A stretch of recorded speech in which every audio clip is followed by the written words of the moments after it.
नमस्कार, मैं हूं आपके साथ नलोफर अंसारी और आप देख रहे हैं एनटीवी न्यूज। आई नजर डालते हैं आज की खास खबरों पर।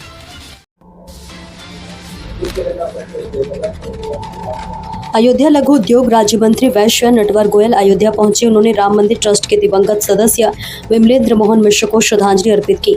मंत्री नटवर गोयल ने इस दौरान वन नेशन वन इलेक्शन का जोरदार समर्थन किया। उन्होंने कहा कि देश में लगातार चुनाव होते रहते हैं, जिससे समय और संसाधनों की भारी बर्बादी होती है। अधिकारी और कर्मचारी चुनावी ड्यूटी में व्यस्त रहते हैं, जिससे जनता के कार्य प्रभावित होते हैं। वहीं मुख्यमंत्री, मंत्री और विधायक भी जनता की सेवा करने के बजाय चुनावी गतिविधियों में ही उलझे रहते हैं। यदि एक साथ चुनाव कराया जाए तो लगभग 7 लाख करोड़ रुपए की बचत होगी, जिसे विकास कार्यों में लगाया जा सकता है। उन्होंने लघु उद्योगों और युवाओं के रोजगार को लेकर भी सरकार की योजनाओं पर प्रकाश डाला। गोयल ने बताया कि एमएसएमई के माध्यम से लाखों युवाओं को स्वरोजगार का अवसर मिला है। साथ ही मुख्यमंत्री रोजगार योजना के तहत बेरोजगार युवाओं को 5 लाख रुपए तक का ऋण बिना किसी ब्याज और गारंटी के उपलब्ध कराया जा रहा है। उनका कहना था कि हर युवा सफल होगा तो उसके साथ कई अन्य लोगों को भी रोजगार मिलेगा। एनटीवी न्यूज चैनल से प्रभाकर ब्यूरो चीफ, अयोध्या जिला। आज एडीएम सिटी और एसपी सिटी महोदय की अध्यक्षता में बैठक हुई केंद्रीय दुर्गा पूजा रामलीला समन्वय समिति की गणेश पूजा महोत्सव को लेकर। गणेश पूजा महोत्सव शहर में करीब 101 स्थानों पर पूजा पंडाल बनाए जाएंगे। इसके साथ साथ अयोध्या, रुदौली, मिल्कीपुर, बीकापुर, अन्य ग्रामीण इलाकों में भी प्रतिमाएं बैठेगी। आज नगर क्षेत्र में जो 27 तारीख से गणेश प्रतिमा बैठने जा रही है, उसके संबंध में विस्तार से चर्चा हुई। हमारी प्रतिमाएं 27 तारीख से प्रमुख स्थानों पर, इसके साथ 3 तारीख को सभी स्थानों पर बैठ जाएंगी और 6 तारीख को विसर्जन होगा। गणेश पूजा का विशाल भव्य शोभा यात्रा चौक जमुनिया बाग से चौक रिकाबगंज होते हुए प्रस्थान करेगा और बहुत ही भव्य रूप में ये मनाया जाएगा। और 5 सितंबर को भव्य भंडारा सभी पंडालों पर होगा। इसके साथ साथ क्योंकि भक्तों की भारी भीड़ रहेगी, पुलिस प्रशासन और जिला प्रशासन का उस त्योहार में क्या सहयोग रहेगा, इस बारे में विस्तार से चर्चा हुई है। हो रही हैं, क्या कहेंगे? लगातार विपक्ष इसका विरोध भी कर रहा है। देखिए, विपक्ष को विरोध इसलिए नहीं करना चाहिए क्योंकि विरोधियों को बल्कि ज़्यादा फायदा है। देखिए, भारतीय जनता पार्टी के पास आज पूरे देश में, पूरे प्रदेश में, पूरे ज़िले में इस लेवल पे हमारे पास कार्यकर्ता है, हमारे पास सहयोगी हैं, इतना ज़्यादा मित्र हैं हमारे पास कि जो काम करने के हम तो बूथ और पन्ना उससे प्रमुख तक हम काम कर रहे हैं। तो हमें तो मान के चलिए इसका ज़्यादा लाभ जो मिलना है वो कायदे से मिलना है छोटी छोटी उन पार्टियों को जो कहीं ना कहीं से जो उभरती हुई पार्टियां हैं या जो अपने आप को जो भी कहते हैं, जो विरोध करें, उनको फ़ायदा मिलना है। हमें ऐसा कोई फ़ायदा नहीं, लेकिन देश हित की अगर आप बात करेंगे तो देश हित का अगर कोई फ़ायदा, देखिए 1967 के पहले तक तो निश्चित तौर पे वन नेशन वन इलेक्शन ही था। उसके बाद पार्टियों को गिराना, सरकार का गिराना, इस तरीके से एक सोची समझी साजिश चलती रही। अगर मान लीजिए किसी भी तरीके से हम कहते हैं एक पार्टी का अगर 4 महीने आगे का कार्यकाल ख़त्म हो रहा है और एक का 4 महीने बाद, तो 4 महीने को अगर हम कंसीडर करके वन नेशन वन इलेक्शन पे आते हैं, आप सोचते हैं क्या क्या फ़ायदा होता है? एक तो सबसे बड़ा फ़ायदा ये होता है, देखिए समय की बचत होती है। एक समय पता चला क्या हुआ, अब एक चुनाव ख़त्म नहीं हुआ, दूसरा चुनाव चालू हो गया। एक बीएलओ, हमारे शिक्षक, हमारे क्या नाम है, दूसरे अन्य अधिकारी, वो केवल इसमें लग जाते हैं, वोटर लिस्ट बनाओ, घर घर जाओ, खटखटाओ, देखो।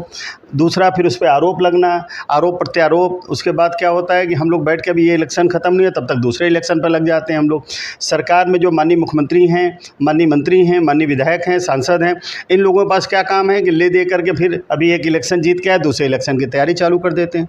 तो कहीं ना कहीं इन सब चीज़ों से बचा चाहिए। देखिए, अगर जनता ने चुन के भेजा है तो हम जनता के सेवक हैं, हमारा काम उनका सेवा करना। हमें अब चाहिए समय, और समय मिलेगा तभी हम सेवा कर पाएंगे। अभी पता चला कि एक इलेक्शन ख़त्म किए, दूसरे इलेक्शन में लग गए, ये ख़त्म किए, उसमें लग गए। तो जब इस तरीके से हम बार बार इसी सब कामों में लगे रहेंगे तो हम अपना कर्तव्य कब निभाएंगे? आखिर जनता की सेवा करना या जनता की अपेक्षाओं पर खरे उतरने का काम कब करेंगे? आप सोचिए, इसमें हर तरह का लॉस ही लॉस है। और देश की उन्नति, आप मालूम है, करीब 7 लाख करोड़ रुपया आप समझिए इस पर खर्च होता है। अगर ये 7 लाख करोड़ रुपये अगर हम बचत कर सकते हैं तो आप सोचिए कितने ऐसे हमारे प्रदेश में, हमारे देश में ऐसी जगह जहां हम विकास कर सकते हैं इस रुपये का। और निश्चित तौर पर विकास ही हम लोगों का मकसद होना चाहिए। MSME की बात आपने कही, किस तरह से सरकार इसको बढ़ावा दे? देखिए, एमएसएमई का एक बहुत बड़ा सिद्धांत है, माननीय मुख्यमंत्री जी की एक सोच है, एक कल्पना है कि देखिए अगर प्रदेश में देखिए डे वन से आप देखिए 2017 के बाद से अगर आप उठा लें तो निश्चित तौर पे आप देखिए कि अपराध कितनी तेज़ी से गिरा है। माँ बहनें बेटियाँ अब रात को 12 बजे 1 बजे भी जाती हैं, कोई बहुत चिंता का विषय नहीं रहता। नहीं, एक समय था कि आप देखिए शाम को 6 बजे 7 बजे दुकानें बंद हो जाती थी। क्यों? क्योंकि देखिए कोई भी अपराधी माँ के पेट से अपराधी नहीं पैदा होता, इसी धरती पे आके अपराधी पैदा होता।